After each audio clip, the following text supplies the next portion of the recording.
क्या आपको ये एक रोचक जानकारी है? प्यास लगने पर अगर आपने पानी नहीं पिया तो 13 प्रकार के रोग आपको घेरते हैं, और यदि आपने बिना प्यास के पानी पिया तो आपको 27 प्रकार के रोग घेरते हैं। मतलब पानी कब पीना चाहिए? पानी तभी पीना चाहिए जब हमको प्यास लगती है। प्यास लगने पर पिया गया पानी ही हमारी बीमारियों से लड़ने की क्षमता को बढ़ाता है, यानी कि रोग प्रतिरोधक क्षमता को मजबूत करता है। एक और रोचक जानकारी, जब हम पानी को उबालते हैं और 3/4 पानी शेष रहता है तो यह वातनाशक होता है।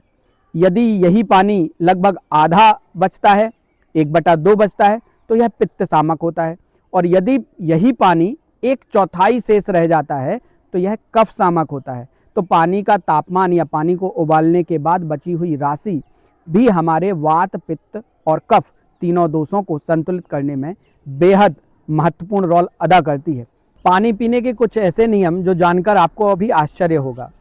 सुबह जब हम उठते हैं तो हमको उकड़ू बैठ करके 1.25 लीटर लगभग गुनगुना पानी पीना चाहिए। और याद रखें, जब हम ये 3-4 ग्लास गुनगुना हल्का हल्का पानी पीते हैं तो इसको एकदम से गटकने की ज़रूरत नहीं है।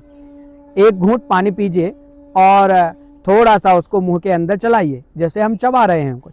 जब हम धीरे धीरे घूंट करके पानी पीते हैं तो यह शरीर के अंदर जा करके शरीर की नाना प्रकार की बीमारियों को ठीक करता है। अमूमन दिन भर में जब हम 10 से 15 ग्लास या 20 ग्लास पानी पीते हैं और एक ग्लास पानी पीने के दौरान जब हम 3-4 बार 5 बार मुंह को चलाते हैं तो हमारे मुंह में मौजूद लार, जो कि अमृत है, जब ये अंदर जाती है तो शरीर की हजारों व्याधियों का समन करती है, और ये एक नियम आपके रोग से लड़ने की क्षमता को बढ़ाने में बहुत बहुत कारगर सिद्ध होगा। तो याद रखिए, पानी पीना सिर्फ पानी पीना नहीं है, हमारी बीमारियों से लड़ना और बीमारियों से रक्षा करना भी है। एक स्वस्थ व्यक्ति को कितना पानी पीना चाहिए या सामान्य व्यक्ति को कितना पानी एक दिन में पीना चाहिए, यह नियम भी जानना बेहद ज़रूरी है। याद रखें एक बात, पानी पीने का जो भी क्रम है उस क्रम में हमेशा ये ज़रूर सुनिश्चित करें कि आप पानी जब भी पिएं बेहद सुखासन में या कंफर्टेबल पोजीशन में बैठकर ही पानी को पिएं। चलते हुए, खड़े होकर के या आड़ी टेढ़ी पोजीशन में आकर के कभी भी जल्दबाजी में पानी ना पिएं। यह आपके स्वास्थ्य के ऊपर बेहद खतरनाक दुष्प्रभाव छोड़ सकता है, क्योंकि पानी ही है जो आरोग्य का माध्यम बन सकता है और पानी ही है जो आपकी बीमारी का कारण भी बन सकता है। तो एक सामान्य व्यक्ति को कितना पानी पीना चाहिए? आपका जितना भी वजन है उसमें 10 का भाग दें। 10 का भाग देने पर जो भी संख्या आती है उसमें से 2 को घटा दें। तो जितने लीटर पानी, जितनी संख्या ये आती है उतने लीटर पानी आपके स्वास्थ्य के लिए बेहद लाभकारी है।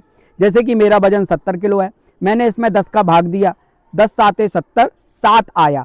अब 7 में से 2 को मुझे घटाना है, मतलब 7 में से 2 घटाने पर 5 बचता है, यानी कि मेरे लिए व्यक्तिगत 5 लीटर पानी दिन में पीना बेहद लाभदायक और आरोग्यकारी होगा।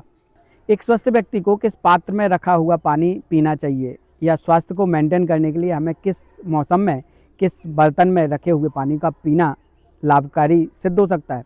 तो सर्दियों में यदि आप पानी पी रहे हैं और समर्थ हैं तो सोने के बर्तन में रखा हुआ पानी ही पिएं। गर्मियों के मौसम में मिट्टी के घड़े में रखा हुआ पानी पिएं। बरसात के मौसम में तांबे के पात्र में रखा हुआ पानी पीने पर यह आपके लिए लाभकारी सिद्ध होगा। याद रखें, अमूमन हम लोगों की आदत में आ चुका है कि तांबे के बर्तन में रखा गया पानी सबसे गुणकारी होता है, तो भी आप ये निश्चित मान के चलें, यदि आप लगातार तांबे के बर्तन में रखा हुआ पानी पीते हैं तो कम से कम 3 महीने के बाद 1 महीने का विराम दे करके फिर से आप शुरू कर सकते हैं इस प्रक्रिया को। 1 महीने का विराम देना आपके शरीर की सामर्थ्य को पैदा करता है बीमारियों से लड़ने के लिए। आरओ का पानी बहुत ज़्यादा गुणकारी नहीं होता है, इसमें पोषक तत्वों की कमी हो सकती है। पोषक तत्वों को बढ़ाने में चूना से फिल्टर किया गया पानी ही सबसे ज़्यादा कारगर सिद्ध होता है।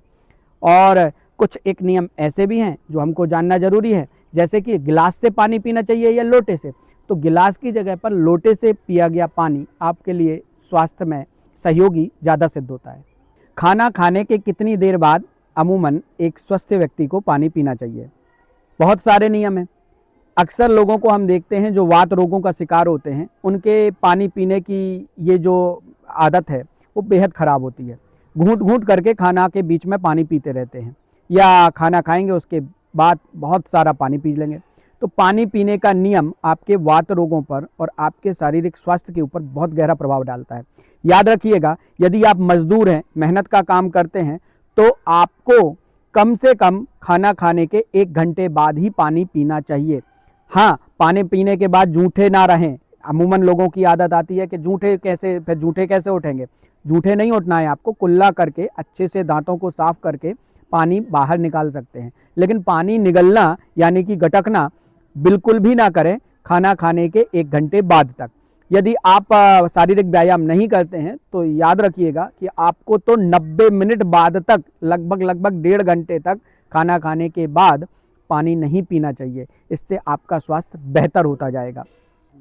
क्या पानी का तापमान भी बीमारी बढ़ाने या बीमारी घटाने में उपयोगी सिद्ध हो सकता है? जी बिल्कुल। हमारे शरीर का जो तापमान होता है, अमूमन प्रत्येक व्यक्ति को अपने शरीर के तापमान के आधार पर ही पानी पीना चाहिए। यदि आप बहुत ज़्यादा ठंडा पानी, फ्रिज का पानी या बहुत ज़्यादा ही गर्म पानी पीते हो, उष्ण पानी पीते हो और आपके शरीर का तापमान उससे इतर है, तो निश्चित ही मानिए कि आपके शरीर को संघर्ष करना पड़ेगा उस पानी के तापमान के साथ अपना सामंजस्य बैठाने में। तो ये बहुत ज़रूरी है कि आपके द्वारा पिए गए पानी का तापमान उतना ही होना चाहिए जितने आपके शरीर का तापमान है।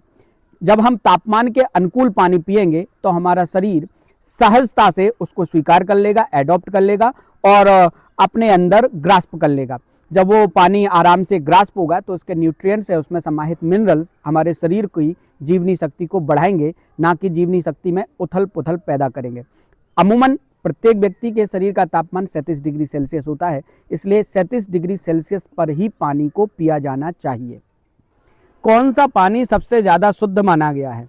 ये बात बहुत महत्वपूर्ण है और आपको जानना बेहद ज़रूरी है। अमूमन बारिश का जो पानी होता है, जो हमारी वर्षा ऋतु में होता है, यह संरक्षित जल, वर्षा का संरक्षित जल सबसे ज़्यादा लाभकारी और गुणकारी होता है। इस संरक्षित जल को ही और इस वर्षा जल को ही पहले या प्राचीन समय में तालाबों में, कुओं में या बावड़ियों में संरक्षित करके रखा जाता था, पोखरों में संरक्षित करके रखा जाता था। लेकिन चूंकि किंतु परंतु हमने तालाब, कुएं और पोखरों की महत्ता को नहीं समझा, हमने बावड़ियों की महत्ता को नहीं समझा, इसलिए हमारे पास से पानी के वो नैसर्गिक आरोग्यकारी सोर्स खत्म हो चुके हैं जिनकी उपयोगिता हमारे स्वास्थ्य को लेकर के सबसे ज़्यादा हुआ करती थी। याद रखें, तालाबों का संरक्षण, बावड़ियों का संरक्षण, कुओं का संरक्षण न केवल पानी के संरक्षण के लिए जरूरी है बल्कि आपके स्वास्थ्य की रक्षा करने के लिए भी जरूरी है। यदि हम तुलनात्मक अध्ययन करें तो नदी की बहते हुए पानी से ज़्यादा आरोग्यकारी पानी होता है तालाबों, पोखरों और कुओं में संरक्षित वो वर्षा जल जो बरसात की ऋतु में हमारे पास आता है।